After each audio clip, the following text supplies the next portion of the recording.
At the bus stop, a peculiar passenger boarded the dusty, dilapidated bus that travelled along provincial roads. His presence was unusual, especially considering the stop was located in a deserted wilderness.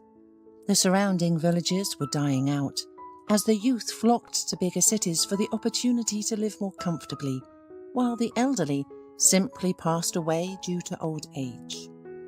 The old man, approximately 75 years old, looked like a character from old folk tales. He had long, well-groomed grey hair, and his beard looked in all directions, resembling the crown of an oak tree, to which the old man somewhat resembled with his stockiness. His clothing was simple, not rags, but not a luxurious suit either. In some places, patches were visible. The clothes were old but functional. He held on to a homemade walking stick. In general, he looked like a prophet, a pilgrim, or even a beggar. However, the respectable old man paid no attention to the curious glances of the passengers. He stood firmly on his feet, and his whole posture was not that of a bent old man who barely dragged his bones, but rather that of an aging warrior whose remnants of strength were still with him.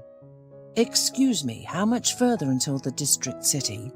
the old man calmly asked the driver. "I'm going to the Le Bourdanin restaurant. Is there still one?" "Of course there is. What brings you there? Don't get me wrong, but you don't seem like a regular at such establishments." "I decided to visit distant relatives, find out how they're doing, and treat myself to some delicious food." The old man smoothed his beard and hid a grin under it. "Well, I have good news for you. Our bus station is not far from that restaurant. In a couple of hours we will get there," answered the driver. "Thank you." The elderly man headed to a free seat, and people fell silent at the sight of him, looking at him respectfully. By evening, the bus had arrived at its final destination, and the friendly driver even escorted the old man to the restaurant. After bidding farewell and thanking him, the old man headed towards the entrance. Cuthbert remembered his hometown differently. Although his hometown welcomed him with open arms, but it was unrecognizable. The old man remembered it as a modest town, but now it was vulgar, flashy, and covered its natural beauty with a lot of makeup, making it unrecognizable.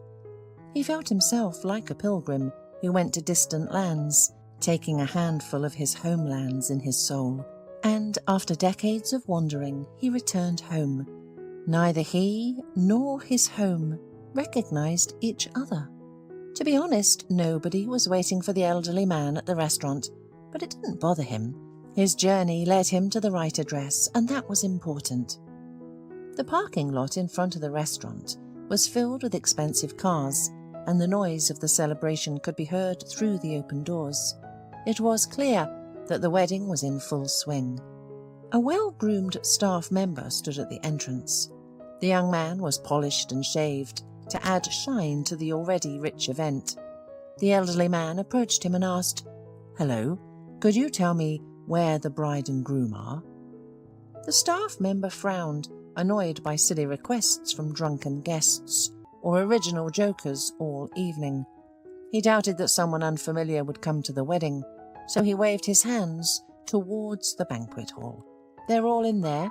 I think you'll recognize the bride of the groom yourself. Of course, they're the most beautiful, although the bridesmaid is beautiful too."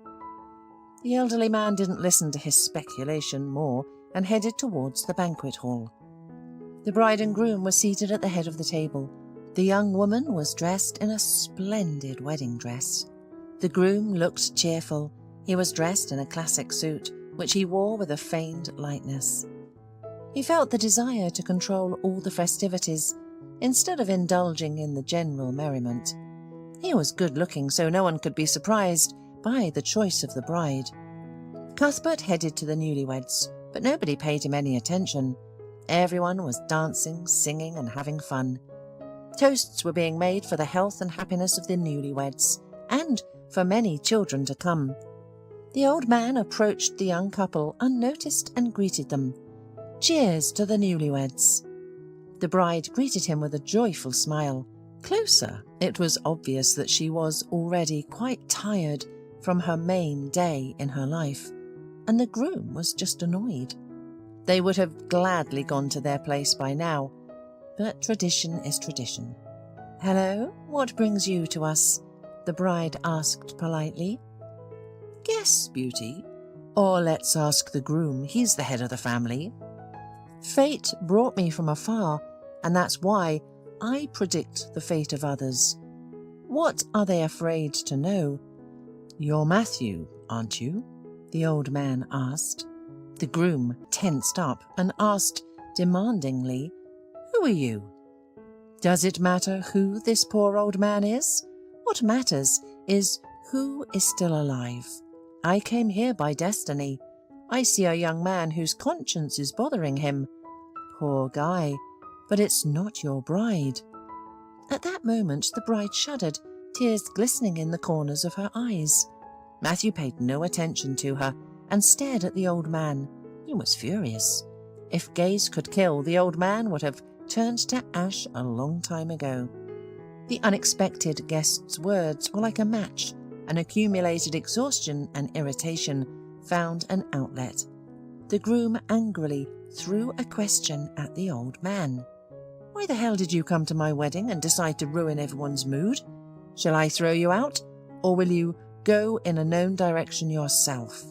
The old man remained calm and continued, "You know, boy, you don't have to scare me. I've been scared many times in my life, but I'm still walking on this earth, and death hasn't claimed me yet. So, don't worry about me, but you should be afraid for yourself. For your actions, you're facing jail time. You may not believe it, get angry, or whatever, but it will happen." The groom felt like he had been slapped across the face. He turned pale and blinked rapidly. All his fighting spirit crumbled like a house of cards. In his eyes there was a silent question. "How do you know this?" Meanwhile, the uninvited guest continued to fog. "Have you been hunting recently?" "A long time ago," the groom replied in a low voice. "And in vain. There are too many beasts in the woods now, although I've heard that they're making cartridges now, only to scare the animals with noise, not to kill them. How do you feel about that?" "Oh, everything is fine with my bullets," replied Matthew, and felt hatred towards the stranger beggar he had met just a few minutes ago. Even though the old man didn't directly accuse him, he clearly knew something. Laurel, the bride, saw only wisdom in the old man. He touched the strings of her soul that she had preferred to hide for the past year and a half. Now the old man seemed to pass on a message from her past world, greetings from her deceased lover. He had been gone for a year and a half, but she still couldn't forget him. She agreed to the marriage with Matthew only to forget and move on, and now the old man mentioned it in passing. After all, it was during the hunt that the incident happened. "It's a good thing you have real bullets. There's been all sorts of precedents, but I see that you're a tough guy who can even go after a bear," the old man continued. Matthew couldn't take it anymore. He got up, took the stranger by the elbow, roughly led him out of the restaurant to the stunned gaze of the guests, and the incident was forgotten after a minute. Meanwhile, the bride used a back door and caught up with the old man. She handed him a small bundle of treats, quickly put together in the restaurant kitchen. "I'm so sorry. Forgive Matthew. He's just nervous. He's just so emotional. It's not every day that a man gets married. That's why he's so angry. But I listened to you carefully, and you said strange words. Nothing really, but somehow it's scary and creepy. Do you know something about that day?" "My name is Cuthbert. Maybe I do, maybe I don't. You're looking for answers that I can give you, but I won't. If you want to find them, remember where you left your love, and look for it in the closed village not far away. Answers are waiting for you there. And now I'm leaving. A long road awaits me, and you have a choice: to look for the truth or to live as you've been living." The old man turned and limped towards the bus stop. The bride was called, but she didn't hear anything and continued to stand still. Memories consumed her. It all happened a year and a half ago. Her beloved Paul and Matthew went hunting on that fateful day. In addition to their business and friendship, they had a shared passion for hunting. Nothing foretold the trouble. As usual, the friends took their rifles and went to find prey, but they became the prey themselves. When Matthew arrived home that evening, he told everything. A bear attacked them. The animal probably woke up from hibernation earlier than usual, so it was aggressive. Paul was less lucky. His rifle broke. Matthew shot at the bear and ran away when he saw that his friend was already dead. They didn't even find his body later. For 6 months, Laurel suffered and couldn't find her place. She blamed and cursed everyone and everything. After a while, Matthew started making timid attempts to become her boyfriend, but the girl kept the memory of her beloved for a year before finally responding to Matthew's feelings. She didn't burn with great love for him, but he was a handsome young man. She was sure he would always stand by her because he adored her and felt guilty of the death of his friend. Matthew often said he was guilty before her for not protecting Paul, and he said it sincerely. She believed and forgave him long ago. After the wedding and a short honeymoon, when the newlyweds finally had their fill of each other and remembered that they had other matters besides love, Matthew began to frequently disappear at work. Meanwhile, Laurel took over the arrangement of their family nest and completely immersed herself in household chores. It was unusual for her to realize herself as a wife to meet her husband from work. The absence of great, pure love weighed on her. She was expecting for something else from her marriage. Meanwhile, Laurel increasingly remembered the elder.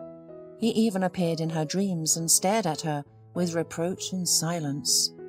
One day, Laurel called her husband, who was at work.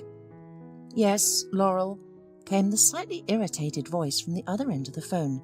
Apparently Matthew was busy and she was distracting him. Perhaps it was precisely this irritability that helped Laurel finally pull herself together and carry out her plans. "Darling, sorry to distract you. I was talking to Rachel and she invited me to go hiking in the woods overnight. She has a house there that was her grandfather's, a gamekeeper. We'll stay there. Are you okay with that?" Laurel made up a pleasant, harmless story for her husband. In response, Matthew sighed heavily. "Of course, I don't mind. Especially, I'll be busy with our business." "Thanks, Kitty. Love you," laughed Laurel. "Have a good trip. Don't forget to leave some food. Kitty won't eat Whiskers with beer." "Well, I've dealt with the main thing," Laurel thought to herself. First, Laurel stopped at a gas station and filled all available containers with fuel. She didn't know how long she would be looking for the village, so she had to prepare. The next point of her journey was a trip to the store for groceries. While she wandered around the supermarket, she did not lose the joyful excitement of participating in a small adventure. This is how a mischievous girl feels, running away from home for the first time through a window to a disco. The journey met her with deserted, dusty roads, potholes, and frequent stops. Little by little, this shook the childish delight out of the woman, leaving only determination. If the old man could do it, so could she, for sure. Several hours of tension that any driver experiences behind the wheel did not prevent Laurel from admiring the surroundings. Forests alternated with cultivated fields, and fields gave way to hills, all of which fascinated, bloomed and smelled. The woman stopped more than once just to pick a flower and inhale its scent. Sometimes she came across wild animals, mostly deer or hares. She looked at this diverse world with wide open eyes. She arrived at the bus stop in the evening. While she was figuring out her route, Laurel realized that it was too late to go anywhere, and she would have to spend the night here until morning. She drove a short distance away and turned off the car. After a quick snack of galettes and mineral water, she unfolded the driver's seat and tried to sleep. The cacophony of the night forest was so unusual for a city dweller that the woman couldn't close her eyes for a long time, and only fatigue and stress from the day's experiences led her to sleep closer to midnight. As Laurel stretched her stiff body in the morning, she scolded herself for her foolish adventure. But her heart skipped a beat when she remembered Paul. If the old man could unveil the secret, she would find peace and be able to move on. That's what Laurel thought as she approached the first settlement. She met an old woman with a bucket of water who was going about her business and greeted her. "Good morning," the woman responded and looked at Laurel skeptically. It was clear that strangers were not welcome here. "Where are you from and what do you need?" "I'm looking for a closed village where an elder with a beard lives." The elderly woman looked at Laurel strangely and hurried away. "I don't know any lost villages and any elders." Surprised by the woman's strange reaction, Laurel drove on. But the same thing happened in the next village, and only in the third one did a middle-aged forester point to a half-abandoned dirt forest path whose entrance was marked by a wooden post. "Just be careful. There are all kinds of rumors about that village. We don't have much contact with them, and they don't seek our friendship out either. We live like this, not bothering each other. I don't know what you need them for, but if you feel something's wrong, come straight back here," said the forester. "Thank you, I'll keep that in mind." Laurel smiled, said goodbye to the forester and drove on. The branches whipped against the side windows and sometimes tried to break the windshield. The grass almost covered the car's headlights. She drove slowly because of this, afraid of missing a turn or just breaking the car. An hour of unhurried driving brought her to a rather strange place. The settlement was located on a huge artificial clearing that most likely arose when trees were cut down for austere log cabins. The dwellings were rough. The only modern touch was the glass windows. Everything else was purely wooden. Despite the early hour, the village was alive. Children ran around here and there, men were busy with crafts, and women only occasionally appeared on the street. The appearance of a car interested all the settlement's residents without exception. The men stopped working and went out to meet the uninvited guests. Laurel got out of the car. She was scared, but determined to finish what she started. If this was some kind of sect, she seemed unlikely to escape. "Good day, young lady. What brings you here? And why have you disturbed our peace?" said the bearded, burly, middle-aged man, who looked more like a bear than a human. Apparently, he was the local leader. "Hello, I was invited," answered Laurel, and the villagers exchanged glances. "Invited by whom?" "We have renounced the world and live alone with nature. We don't invite strangers here. People come here by the call of their heart." "So why did you come?" the leader said. "You could say it was by the call of my heart. An elder invited me here. His name is Cuthbert, and he promised to tell me the secret of my fiancé's death." Suddenly, an old man with the familiar staff emerged from the crowd. "So, you finally decided to get to the truth. Or did your conscience torment you?" "Why should my conscience torment me?" asked the woman, surprised. "Come with me." The old man gestured with his staff, leading the girl towards his cabin. The villagers parted, letting the guest through, then silently went about their business. So, after a few minutes, only a car reminded of the unusual place for this event. The old man's cabin looked like a fairy tale scary dungeon, but Laurel soon got used to the darkness. Cuthbert led her to the brightest room in the dwelling. It was spacious, with birdsong coming through the open windows. A man lay on a large bed closer to the fireplace. He was emaciated and looked tortured, but his eyes were thoughtful. Next to the bed was a small stool, which apparently served as a bedside table. On it lay a book, a wooden, unfinished child's toy, and a knife with which the toy was carved.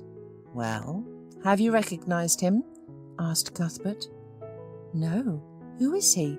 whispered Laurel, and the man lying on the bed looked at her unfriendly, as if she had offended him. "You see, Paul, I've told you, that woman's love is short. She buried you long ago, and your appearance began to fade from her memory," the elder gloated. "Don't rush, Cuthbert, and let her come to her senses." The lying man's voice was somewhat hoarse, but familiar to Laurel. But how could it be possible? "Paul? Is that you?" exclaimed the woman, losing consciousness. She came to when the old man splashed icy water on her face. Oh, those gentle city girls. They faint at the slightest stress. Cuthbert grumbled as he sat Laurel down on a chair. "Can you guys manage without me?" the old man asked, more Laurel than Paul. She nodded. "So, we've met. Have you really forgotten me?" asked the lying man, and stared at Laurel. "No, Paul, but a lot of water has flowed under the bridge. I thought you were dead. After all, Matthew said that the bear tore you to pieces then." Laurel's eyes filled with tears. She understood that she had betrayed her man. "Well, let me tell you the truth, and then we'll decide what to do next." During the hunt, Paul and Matthew encountered a bear that attacked them. They tried to escape, but the beast ran straight towards Paul. Hunter's instinct told him to shoot straight at the bear's face, but at the last moment, instead of a shot, there was a click, and Paul realized this was the end. He tried to dodge and move to the side, but the bear's paw reached him and pushed him with great force against a strong pine tree. Since then, he couldn't feel his legs. Paul lost consciousness and then briefly came to from the sound of a gunshot. His mind told him that it was Matthew trying to shoot the bear. The bear stooped over its prey, but the shot in its back only enraged it, and the beast turned towards its attacker. But Matthew was already running as fast as he could to the car, thinking that it was better for Paul to die than for him. Taking advantage of the fact that the bear had left, Paul crawled, not knowing where he was going, how long he crawled, when he lost unconsciousness, what he ate. All these events were erased from the young man's memory. All he remembered was the helplessness of not feeling his legs. When Cuthbert found him in the woods, Paul mistook him for a prophet because he was by then running a fever. Fortunately for the rescued man, the old man had a feeling that day and went to pick up mushrooms. Cuthbert was quite strong, so he was able to drag Paul to the settlement. For a month, the old man had been busy pulling the hapless hunter out of the edge of the afterlife. He was delirious for over a week. He would call his beloved, curse his friend who had abandoned him, and swear at the bear. Then Paul gradually regained consciousness, but still didn't understand where he was and thought he had died. Gradually, Cuthbert was able to bring the young man back to life, healing everything except his spine. Since then, Paul had been bedridden. The life of the old man was no less interesting and tragic. Cuthbert was a well-known surgeon until he was in a car accident. It wasn't his fault, but his son and wife died. So, he persistently blamed himself for a long time.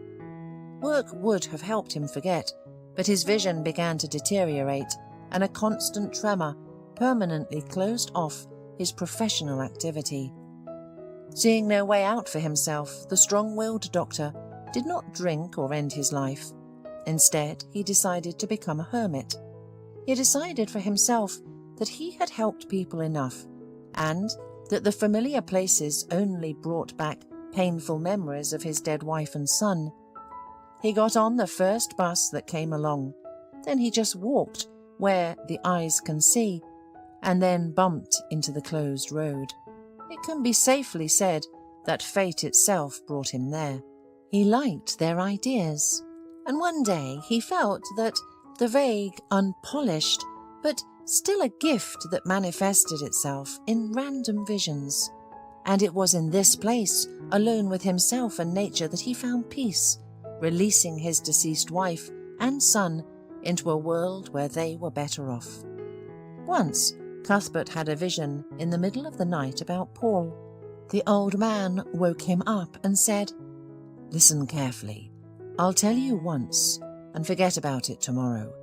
You decide what you want. Are you ready? Your friend is to blame for your misfortune and weakness, but not because he abandoned you in the woods. He set it up long ago. He found a den, and then he gave you bad bullets. Seeing you with a bear, his conscience aroused, and he made a shot. And I had a vision that his wedding was coming soon. If you correctly described to me your girlfriend, he is going to marry her. It's not strange because it's been 1.5 years. Now think about it and give me an answer in the morning about what you have decided." In the morning, Paul's decision was ready, and Cuthbert went to the wedding. The whole time that Laurel was listening to his story, she didn't stop crying and endlessly repeating the same thing. "Forgive me, forgive me, forgive me." "Calm down. I had enough time to forgive you. But why him? Why Matthew?" Paul asked. "Then it's my turn to tell the story. I couldn't eat, drink or sleep for 6 months, knowing that I lost you. During that time, Matthew supported me in every way possible. He had feelings for me before, and now I was single again. But I wasn't in the mood for a relationship. I was grieving for you. Half a year later, another disaster struck me. My father fell seriously ill, and there was not enough money for treatment. That's when Matthew went all in. He suggested combining efforts and creating a family. He said, "If you don't love me, at least let me love you." And we have more in common than it seems. Not only the memory of Paul. What was left for me? I love my father, and that was my chance. I accepted his proposal. So, the rich Matthew saved my father. Saved selflessly, of course, Paul sneered. After all, he took over my part of the business, and he framed me for the bear's amusement. Good savior. No way. He's a scoundrel.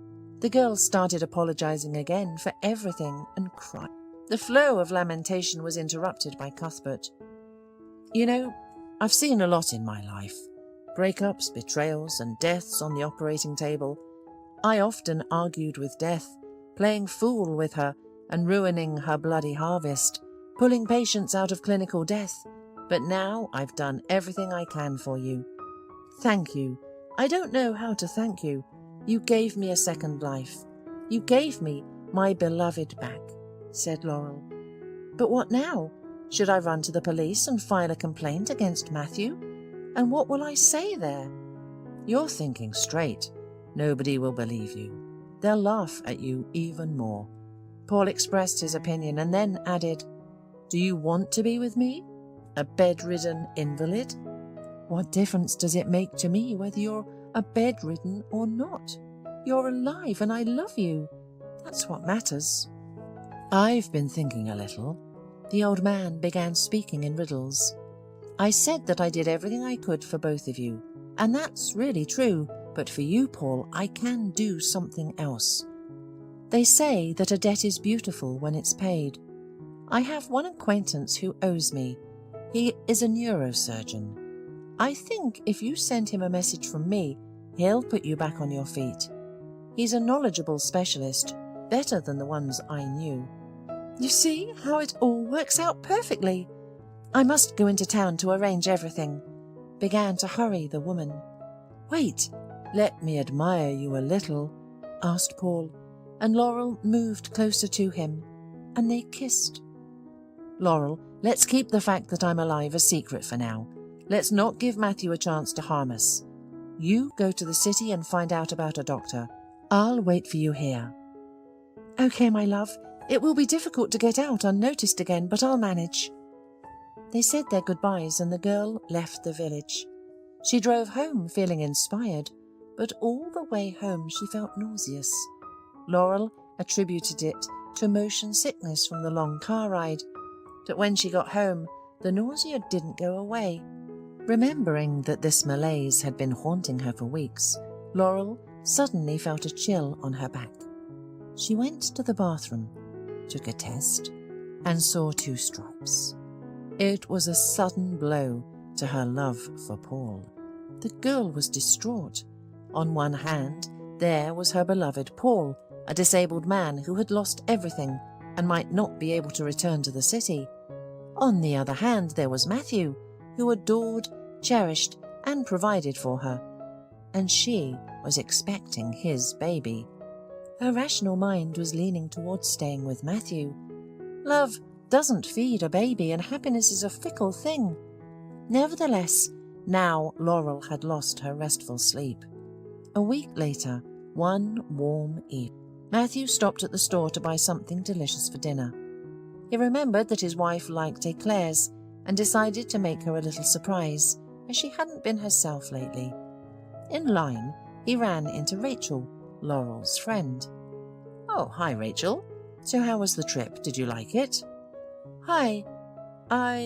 What trip are you talking about?" She was surprised. "Well, your grandfather's cabin, where you used to live in childhood." "What are you talking about? I don't have any grandfather's cabin. I haven't been out of the city in ages." Matthew left all the goods at the checkout and rushed out of the store. "Oops," Rachel could only squeak, realizing how she had set up her friend. She tried to call Laurel, but she had been unreachable. In their short married life, Laurel had learned to read her husband's emotions, and if he came home in a bad mood, she immediately sensed Matthew's state. Now he stormed into the house like a whirlwind, and, looking at him, everyone could think that he was going to explode at any minute. "What's wrong with you, dear?" asked Laurel, trying to soothe him, but he looked at her with wolfish eyes and went to the kitchen to brew himself some coffee. "Sit down, I'll make it. Do you want something to eat?" asked Laurel, showing her care. "You know, Laurel, I'd prefer to hear an interesting story from you first." "What kind of story?" His wife was nervous. She clearly didn't like the situation, which was getting more and more tense. "Well, we're about to find out. I met Rachel at the store, and you know what? I found out from her that she didn't have any grandfather's forest house. Unbelievable, right?" "Yeah." Laurel lowered her eyes, realizing that something irreparable was about to happen. "I'll explain everything to you honestly right now. You've already explained everything when you lied to me. Wasn't I enough for you in our marriage? I cured your father. You don't need to work. What else do you need in this life?" shouted Matthew with hatred. His anger was righteous, and it was hard to extinguish that flame. Laurel began, but a spasm of nervousness twisted her. You're a snake that I kept warm on my chest. You're a cheater." Enraged, Matthew grabbed his wife by the hair and delivered a strong slap. The world before the woman wobbled. It was like 1,000 stars exploded in her head, and her eyes went dark. The pain in her stomach became unbearable, and Laurel lost consciousness. "Miscarriage," the gynecologist said matter-of-factly. He had to say this very often, and he was already used to it and became callous. But for his patients, it was a huge personal tragedy. No, he wasn't a bad or cynical doctor. He was just tired of endless tragedies. Laurel lay there not wanting anything, not even to move. They put IVs in her. Her condition was stable, but she lost a lot of blood, and she lost her baby. And in her despair, the woman didn't even blame Matthew for his actions. It was justified by her lie. She scolded herself for forgetting to ask Rachel to cover for her and to lie to her husband. However, Rachel also reproached herself for her loose tongue and felt guilty. She visited her friend every day, and one day Laurel told her secret. "So are you saying that Paul is alive?" Rachel didn't even try to hide her surprise. "I wouldn't have believed it myself if I hadn't seen him with my own eyes." "And what are you going to do now?" "What can I do? Look, I'm lying here full of injections. What can I do now?" "Listen, you can't, but I can. You haven't told your husband anything yet, right?"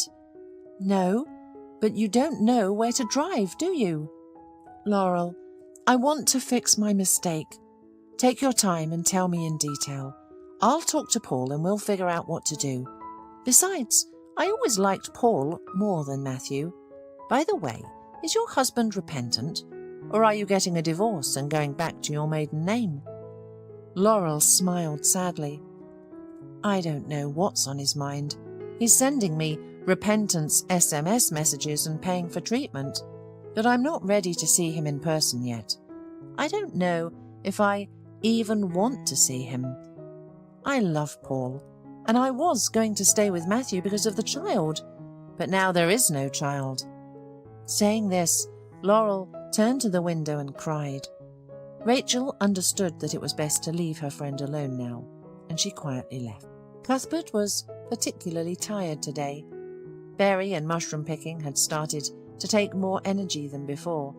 He was pleased that the children were increasingly joining him. It was interesting for him to teach them and to tell the younger generation about life in the stone jungles, which they had never seen before. The children perceived his descriptions of cities in the same way that Cuthbert himself perceived tales of wizards and fairies. Paul was busy with his usual activity, making toys. This time he was making a set of wooden soldiers, all of which looked similar. It was worth noting that he had become a master of his craft. "Well done, beautiful carving. They look just like real ones. Each boy will get a warrior, right?"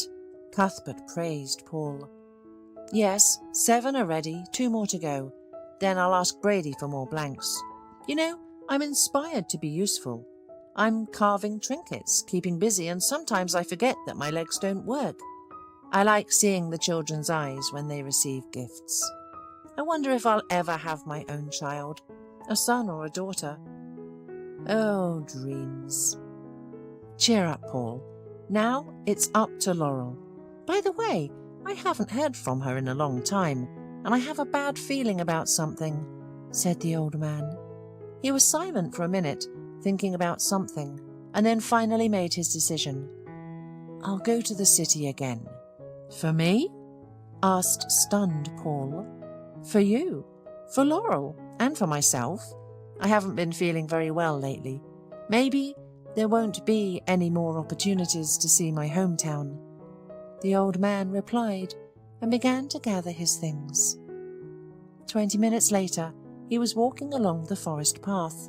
When the old man reached the edge of the thicket where a wooden post stood, he saw a car and a woman next to it. "Daughter, where are you going?" the old man asked sympathetically. "Probably to you. Are you Cuthbert?" The old man nodded and the woman introduced herself. "I'm Rachel, Laurel's friend. Get into the car, please. Let's go to Laurel. She couldn't come herself. It's hard for her without you. She needs advice." "What happened to her?" worried Cuthbert. Rachel explained.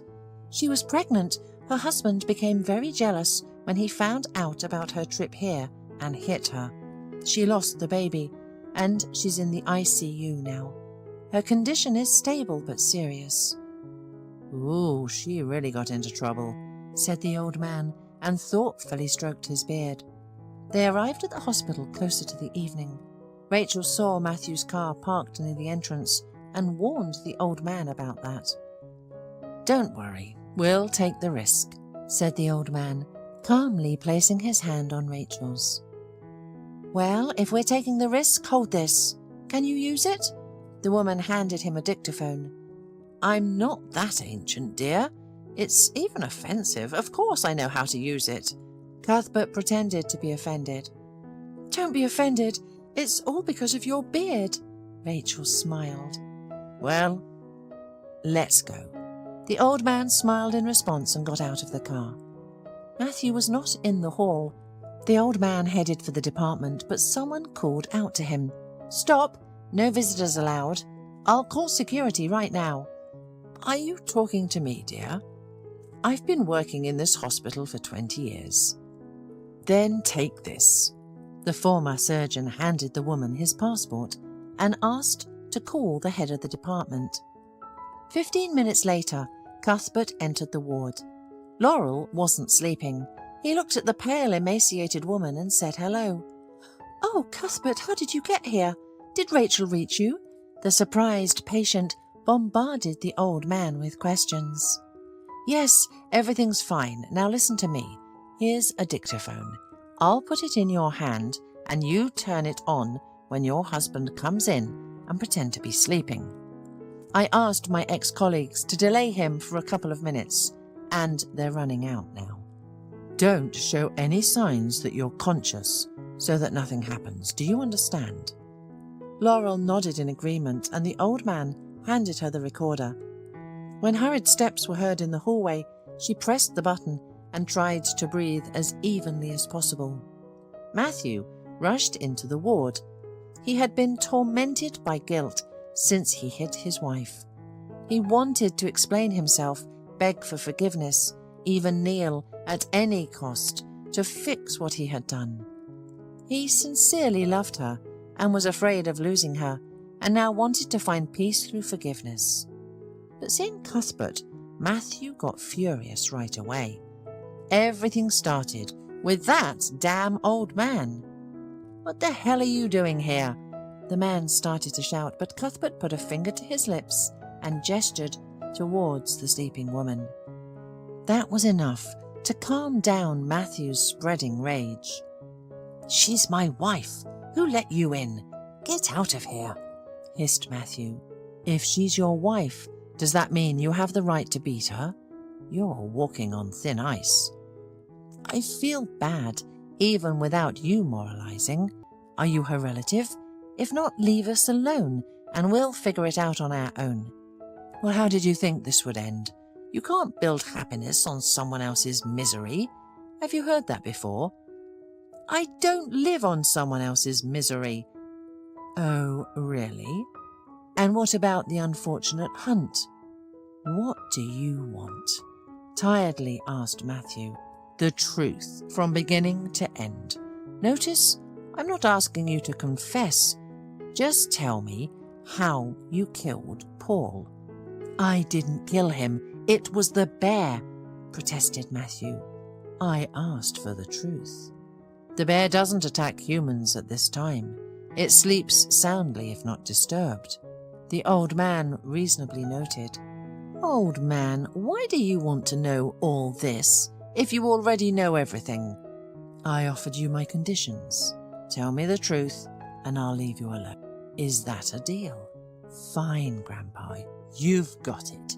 Just make sure after my story I don't see you anymore. Agreed?" "Okay. Since my beauty is asleep, we have plenty of time. I'll start from the beginning. Paul and I have been inseparable since childhood. We were friends, grew up, conquered the peaks. One trouble. We fell in love with the same girl. But Laurel chose Paul. I endured the beginning of their relationship. How they ran around like happy puppies. Yes, damn it, I was consumed with envy. The most natural envy.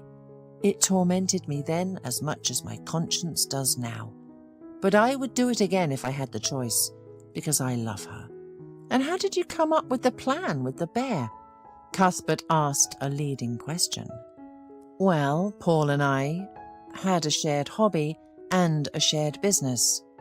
After a hard work week, we like to relax by shooting some animals to feel free, you know? Anyway, we often hunted in those parts. There were no dens there before, but here I noticed one. At first I thought I'd try to lure the beast out and shoot it together, but then I decided not to touch it for now, and I didn't say anything to Paul.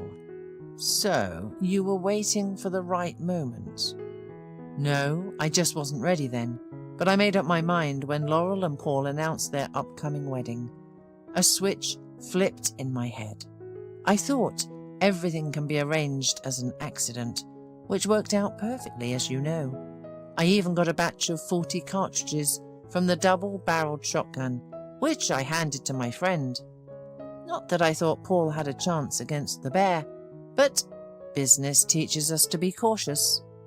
Okay, so how did you wake up the bear? Firecrackers.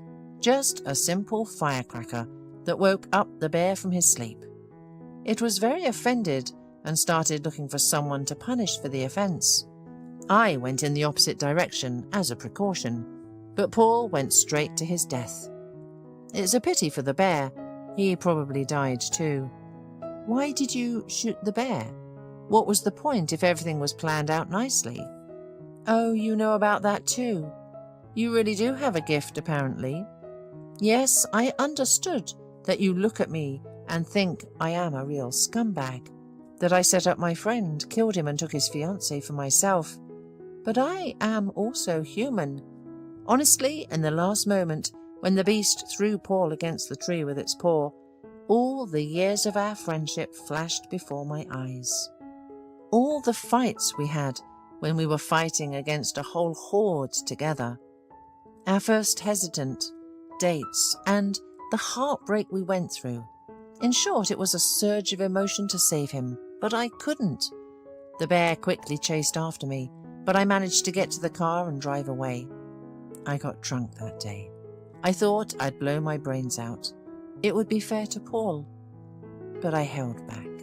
So, did you start to reap the rewards of your crime after that? The next day I gave Laurel the bad news, and when she was crying on my chest and I was consoling her as best I could, the thought of suicide evaporated from my mind.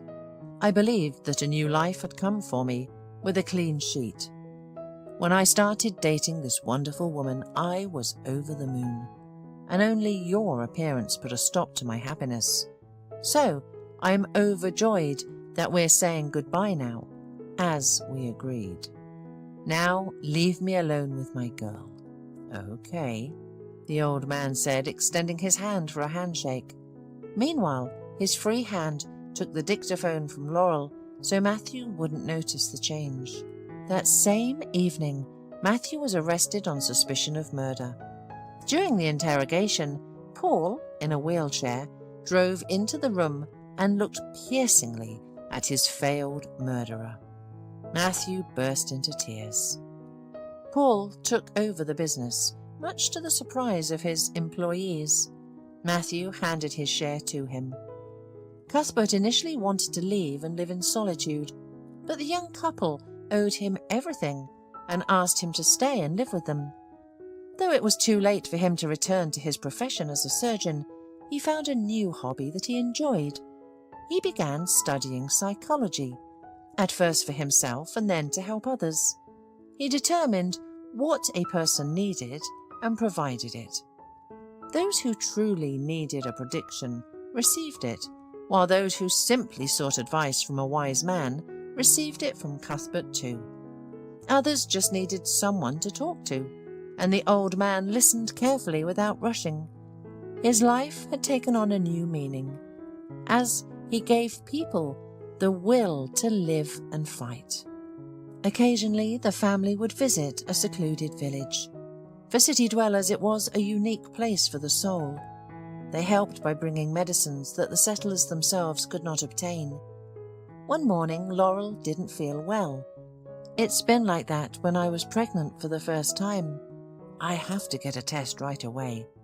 I will go to the pharmacy for the test, dear. Let me just drink my coffee. Cuthbert was sitting across from them, drinking tea. Watching Laurel's tossing and turning, it was as if he knew the answer in advance that the test would be positive, and he chuckled quietly into his beard.